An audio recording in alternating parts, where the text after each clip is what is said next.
நான் உருவாக்க போகும் மாயையால் அந்த வானர பாலகன் தன் மாளிகையினுள் தானே நுழைய முடியாது. கேது பிரபுவை தன் மாய வலையில் சிக்க வைத்து விட்டான்.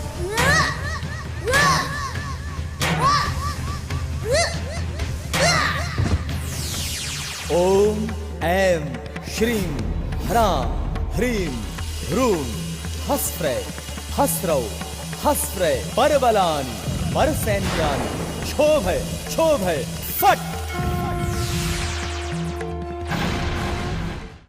ராகு என் முன்னால் வந்து நின்று விடு. தேவி இல்லாமல் நேரத்தை வீணாக்கி என்னை கோபத்துக்குள்ளாக்கி விடாதே ராகு. என் முன்னால் வா.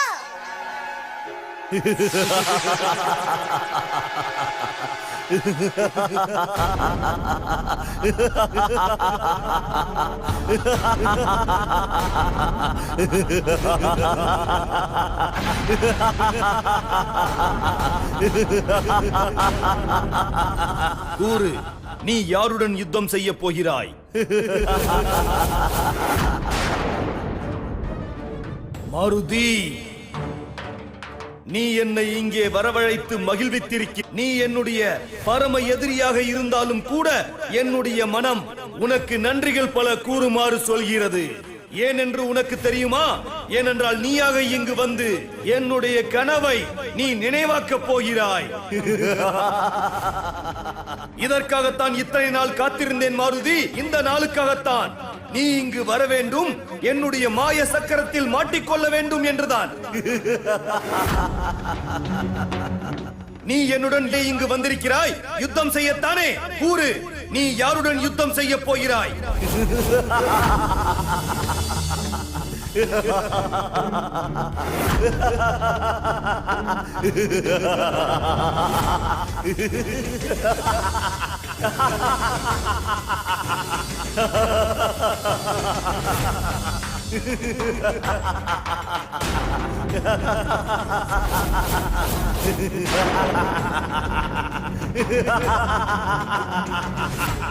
உன்னுடைய மகிழ்ச்சி உனக்கு ஏமாற்றத்தை தான் தரும் ராகு.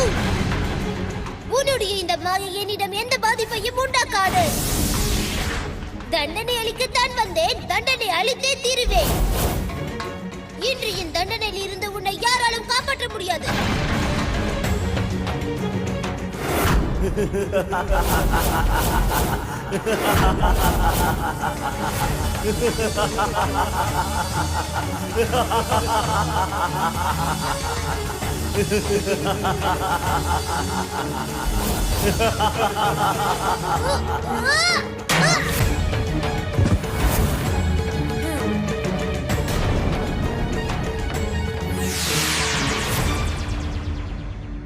உன்னுடைய நேரம் முடிந்து விட்டது ராகு. நீ அனைத்து அநியாயங்களையும் செய்து விட்டாய். இப்போது நீ என்னிடம் உயிர் பிச்சை கேட்கப் போகிறாய் ராகு.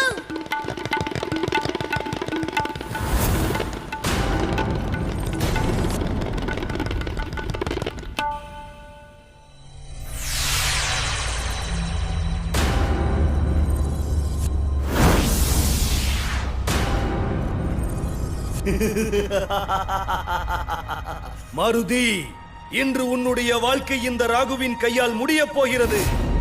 இப்போது நான் உனக்கு நீ என்னை ஆதவனை கிரகிக்க விடாமல் செய்ததற்கான தண்டனையை அளிக்கப் போகிறேன். அத்துடன் இந்த உலகிற்கு ஒரு விஷயத்தை நிரூபிப்பேன். யார் ராகுவின் வழியில் வந்தாலும் அவருக்கு அழிவு நிச்சயம் என்று, உன்னை போல அழிவார்கள் என்று.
இங்கிருந்து தப்பிப்பதுதான் இப்போது நமக்கு நல்லது. இன்று நான் உனக்கு தண்டனை அளித்தே தீருவேன். நீ எத்தனை மாயை செய்தாலும் சரி, உனக்கு தண்டனை அளித்தே தீருவேன். மகனே கேசரி, நாம் உடனே அஞ்சனை பிரதேசத்திற்கு சென்று விட வேண்டும் என்று எனக்கு தோன்றுகிறது. நம் ராஜ்யத்து மக்கள் அனைவரும் அரசரை தரிசிக்க மிகவும் ஆவலுடன் இருந்து கொண்டிருப்பார்கள். தந்தையே, இப்போது நான் அந்த ராஜ்யத்தின் மகாராஜா இல்லையே. என்னுடைய துஷ்கர்ம செயல்களால் நான் நம் ராஜ்யத்தை ராகுவுக்கு தானம் அளித்து விட்டேனே. இவ்வாறு இருக்கையில் நான் எவ்வாறு அஞ்சனை பிரதேச சிம்மாசனத்தில் அமர முடியும்?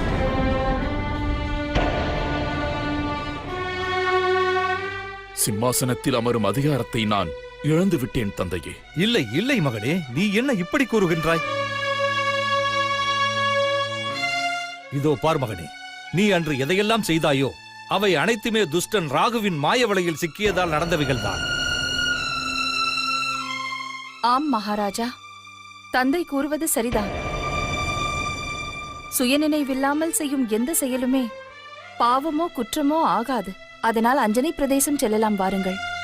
மகனே, அஞ்சனை பிரதேசத்தை ராகுவுக்கு தானமாக அளித்த விஷயமானது நீங்கள் பார்த்துக் கொண்டே இருங்கள்.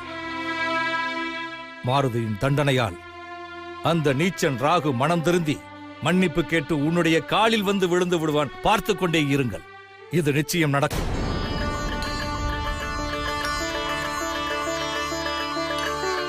உங்கள் விருப்பம் போல் நடக்கட்டும்.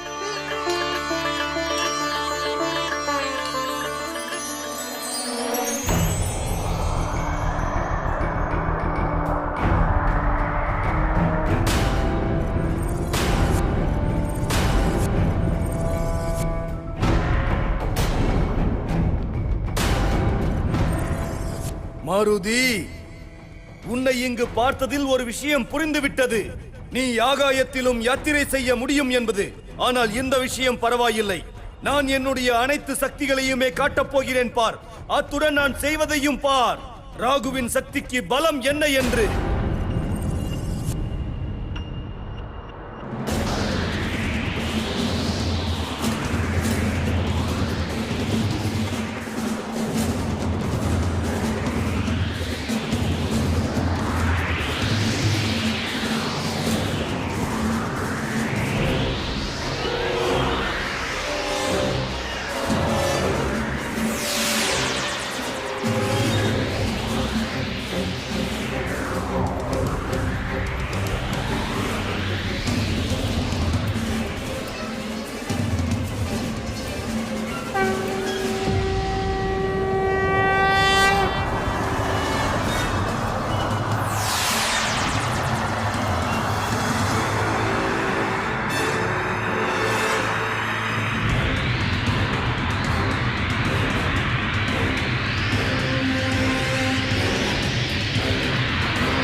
இவர்கள் எங்கிருந்து வந்தார்கள்?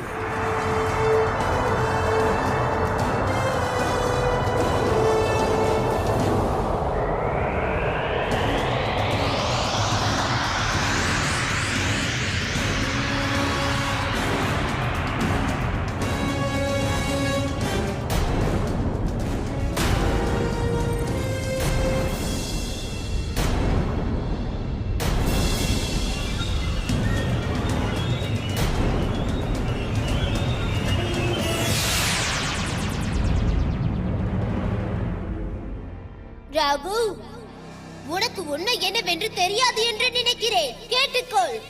நான் வாயு தேவனின் மைந்தன் என்று புரிந்து கொள். எந்த ஒரு துணையை நீ என்னை அழிப்பதற்காக உபயோகித்தாய், அது நான் தான். மாருதி, நீ என் வாயு தாக்குதலிலிருந்து தப்பித்து விட்டாய். ஆனால் என்னுடைய ஆதிதேவன் சர்பத்தின் விஷத்திலிருந்து எப்படி தப்பிப்பாய்? என்னுடைய இந்த விஷம் உன்னை பஸ்பமாக்கிவிடும். இப்போதே, இக்கணமே.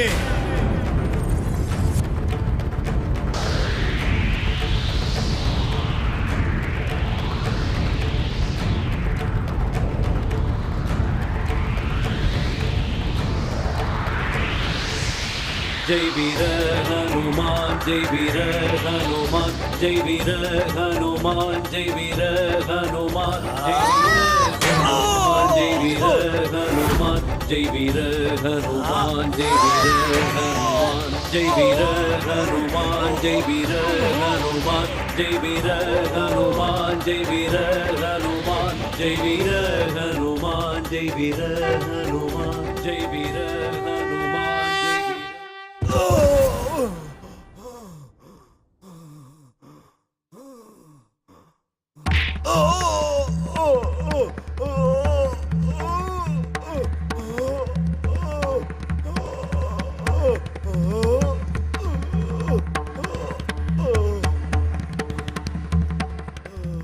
ராகு, நீ உன்னுடைய சதித்திட்டத்தால் அனைவரையுமே பாழ்படுத்தி விட்டாய் என்பதை உணர்ந்து கொள். நீ யாரையுமே விட்டு வைக்கவில்லை. அனைவரது மானம், மரியாதை, சுயமரியாதை அனைத்தையுமே நீ பங்கப்படுத்தி விட்டாய். நீ என்மேல் தேச துரோகி என்ற பழியை போட்டாய். அத்துடன் என் அருமை நண்பன் கேசரியுடன் என்னை யுத்தம் செய்ய வைத்தாய். நீ மாருதிக்கு மட்டுமல்ல, என்னுடைய குற்றவாளியும் தான்.